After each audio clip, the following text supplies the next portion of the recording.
I never thought I'd see our family's century-old farm sold off like a cheap roadside souvenir, but that's exactly what happened last spring. Standing in our weathered kitchen, watching my parents sign away 5 generations of history to the Highland Development Corporation, I felt physically sick. Mom, Dad, please, I begged one last time, my hands gripping the worn edges of Grandpa Joe's old oak table. This land has been in our family since 1923. You can't just sell it to become another soulless subdivision. Mom didn't even look up from the contract, her manicured nails flipping through pages with practiced efficiency. After her promotion to senior partner at her law firm last year, she'd stopped having time for anything that didn't come with a hefty price tag attached. Sarah, honey, she sighed, using that condescending tone that made me feel like I was still 12 instead of 28. It's just empty farmland. The crops barely break even anymore, and the development company is offering $3 million. Do you know what we could do with that kind of money? Dad at least had the decency to look somewhat conflicted, his weathered farmer's hands fidgeting with his coffee cup. Your mother's right, princess. Times change. We're not farmers anymore. Haven't been since your grandfather passed. The memory of Grandpa Joe hit me like a physical blow. He passed away just 6 months ago, and already they were dismantling everything he'd built. Everything he loved. He trusted you to protect this place, I said quietly, my voice trembling. His last words were about the farm. His last words were delirious ramblings about treasure and secrets. Mom cut in sharply. Really, Sarah, I expected this kind of romantic nonsense when you were younger. But you're an agricultural scientist now. Be practical. That was rich, coming from her. Mom hadn't spent a single day working this land. She hadn't been there during the drought of 2015 when Grandpa Joe and I worked 18-hour days to save what crops we could. She hadn't helped us dig irrigation channels or repair fences or deliver calves in the middle of the night. She hadn't been there when Grandpa Joe would sit on the old porch swing every evening, telling stories about our ancestors who'd built this place from nothing. About great-great-grandfather William Montgomery who'd first claimed this land, who'd chosen this specific plot for reasons he'd only ever share with his own son. The land keeps its secrets, Grandpa Joe used to say, his eyes twinkling. And one day, when the time is right, it'll share them with someone worthy. Mr. Davidson, the development company's representative, cleared his throat politely. Mrs. Montgomery, if you could initial here and here. His eager voice snapped me back to the present. I watched in helpless fury as my parents signed away our heritage. 500 acres of prime Pennsylvania farmland, land that had sustained our family through the Great Depression, through wars and droughts and everything in between, reduced to nothing more than dollar signs in their eyes. 30 days, Mr. Davidson said smoothly, gathering up the contracts. We'll begin preliminary surveys next week, but you'll have 30 days to vacate the property completely. The company is happy to provide moving services, of course. That won't be necessary, Mom replied briskly. We've already purchased a condo in Philadelphia. Sarah can handle clearing out the farmhouse. It'll give her time to adjust to the situation. I stared at her, blindsided. They'd already bought a condo. How long have they been planning this? Of course, Dad added quickly, you're welcome to come live with us, princess. There's no need for you to stay at that little research facility. With your degrees, you could get a corporate job in the city. I'm staying at the Agricultural Research Center. I cut him off. My work on sustainable farming practices actually matters to people who care about the land. Mom's lips thinned with disapproval. Still throwing away your potential on playing in the dirt. At least this sale means we won't have to watch good land go to waste on your experimental organic farming notions anymore. The casual cruelty of her words left me speechless. I'd spent the last 3 years implementing new farming techniques on our land, working with the research center to prove that traditional family farms could be both sustainable and profitable. The test plots had just started showing promising results. But none of that mattered now. Not to them. Mr. Davidson stood, offering his hand to my parents. Congratulations on the sale. Highland Development will transform this property into the most exclusive residential community in the county. The Montgomery Farm Estates will keep the name, of course, to honor the heritage. I couldn't take it anymore. Grabbing my jacket, I stormed out of the kitchen and into the crisp spring morning. The farm stretched out before me, morning mist still clinging to the fields where the first green shoots of this year's crops were just beginning to emerge. Near the old barn, a pair of red-tailed hawks circled lazily, the same mating pair that had nested on our property for the past decade. Soon their hunting grounds would be covered in concrete and asphalt, their ancient oak tree cut down to make way for some millionaire's mansion. "Sarah, wait." Dad's voice called from behind me, but I kept walking, heading for the back fields where Grandpa Joe and I had spent so many hours working side by side. It was where he taught me everything he knew about farming, about respecting the land and its rhythms. The memories flooded back as I walked. I was 5 years old, sitting on his shoulders as he checked the irrigation lines. 10 years old, helping him mend fences and learning the property's boundaries. 15, driving the tractor for the first time, his patient voice guiding me through the gears. And just last year, 27 years old with a PhD in agricultural science, showing him the results of my organic farming trials. His eyes had lit up with pride as he'd examined the improved soil samples, the increased crop yields. "You see it, don't you?" He'd asked that day, his voice already weakened by the cancer that would take him just months later.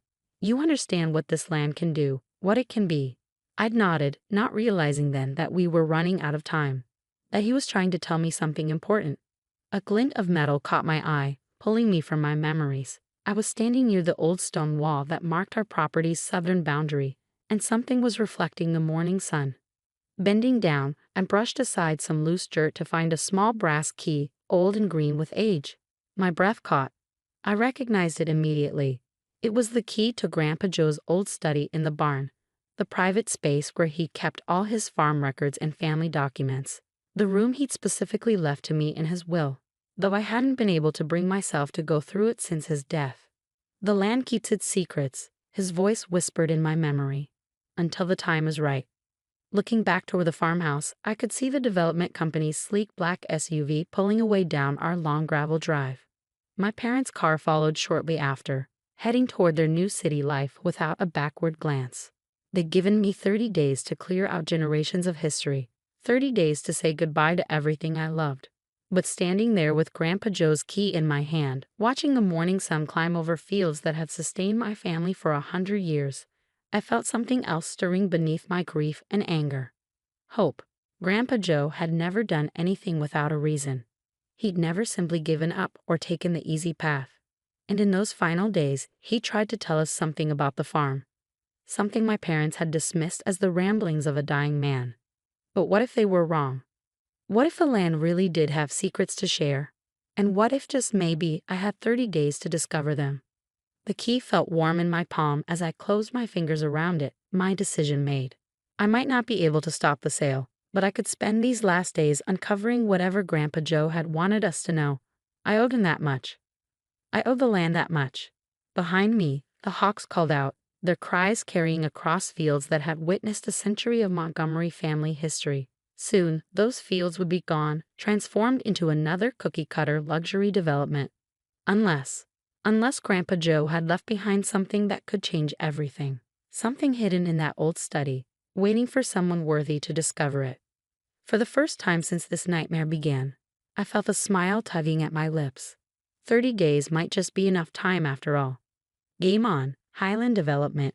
Game on. The old barn study smelled exactly like I remembered. A mixture of leather, paper, and the special pipe tobacco Grandpa Joe used to smoke.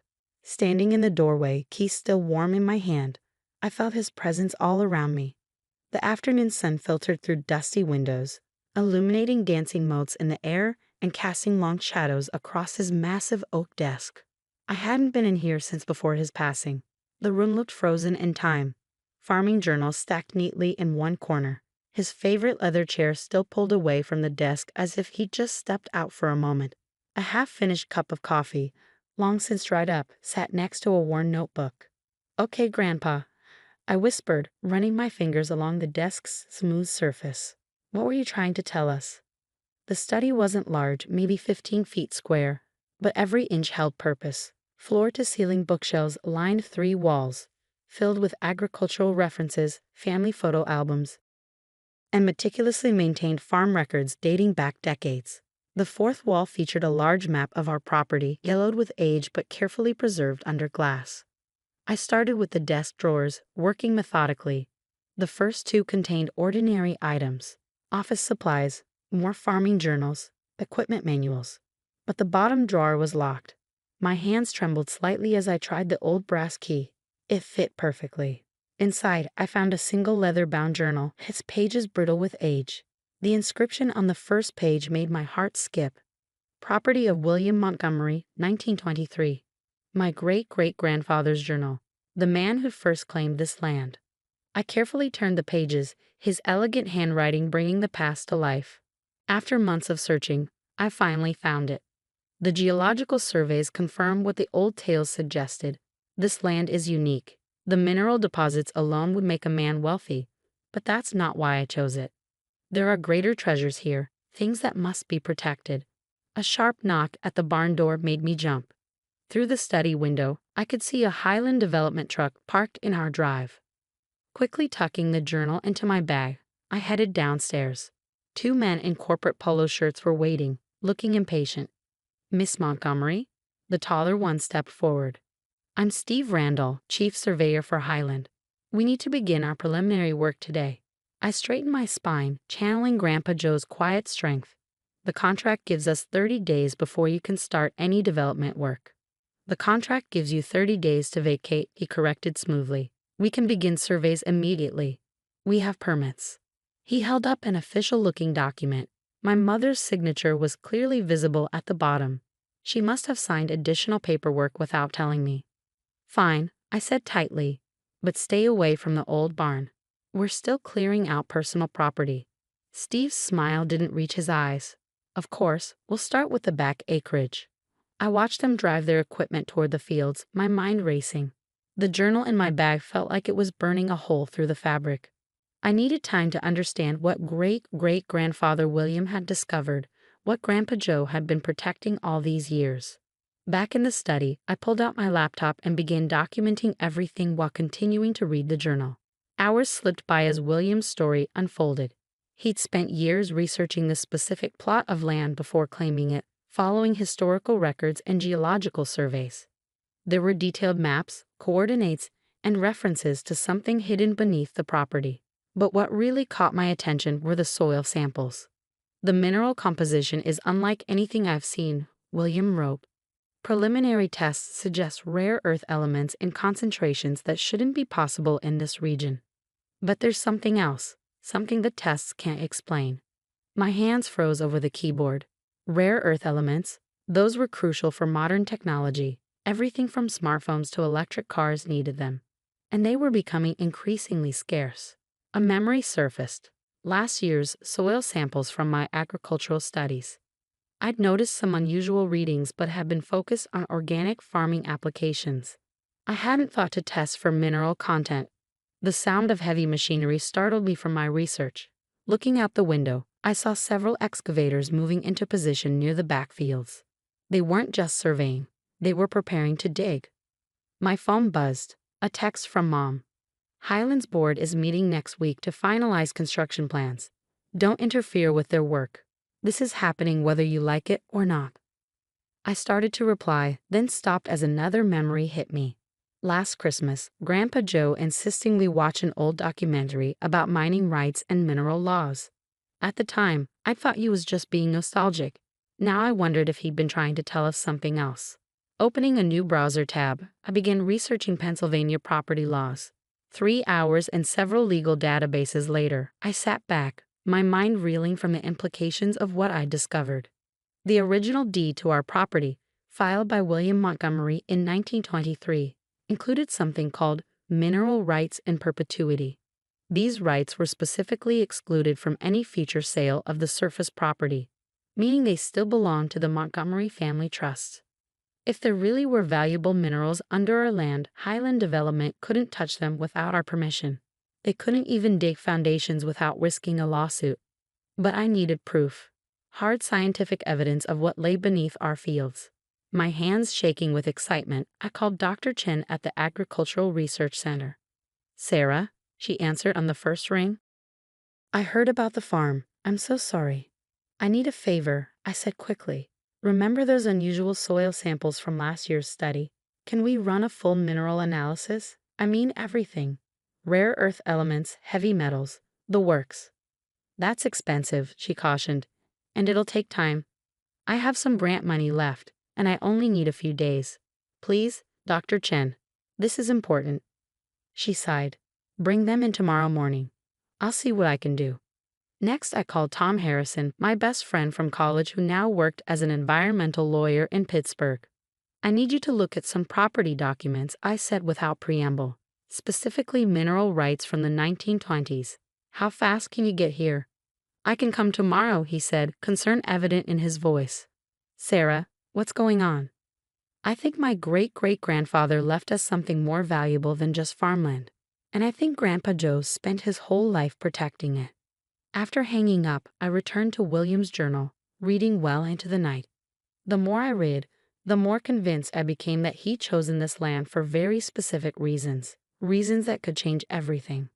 But Highland Development's machines were already here, their corporate machine rolling forward with the inevitability of a steamroller. I had days, maybe hours, before they started seriously excavating. I needed to buy time. The next morning, I was waiting when Steve Randall and his crew arrived. I'm invoking a temporary stop work order, I announced, holding up a stack of papers Tom had helped me prepare over the phone last night. Steve's face darkened. You can't do that. We have contracts. Check with your legal department, I said firmly. The mineral rights were excluded from the sale. Any excavation could be considered mining activity without proper permits. Your company could face significant fines. This is ridiculous, he snapped, but I noticed him pulling out his phone and stepping away to make a call. By that afternoon, the excavators were being moved off our land. I bought myself a few days, but I knew it was temporary. Highland Development hadn't built their empire by giving up easily. But as I watched their trucks drive away, I felt Grandpa Joe's presence beside me, almost as if he were still here, still protecting our land. I won't let you down, I whispered. I'll find what you were trying to tell us. I'll protect what's important. The hawks circled overhead, their cries carrying across fields that suddenly held more mystery than I'd ever imagined. Somewhere beneath that rich soil lay secrets that had been guarded for a century, secrets that might just save everything we held dear. And I had a feeling we were running out of time to uncover them.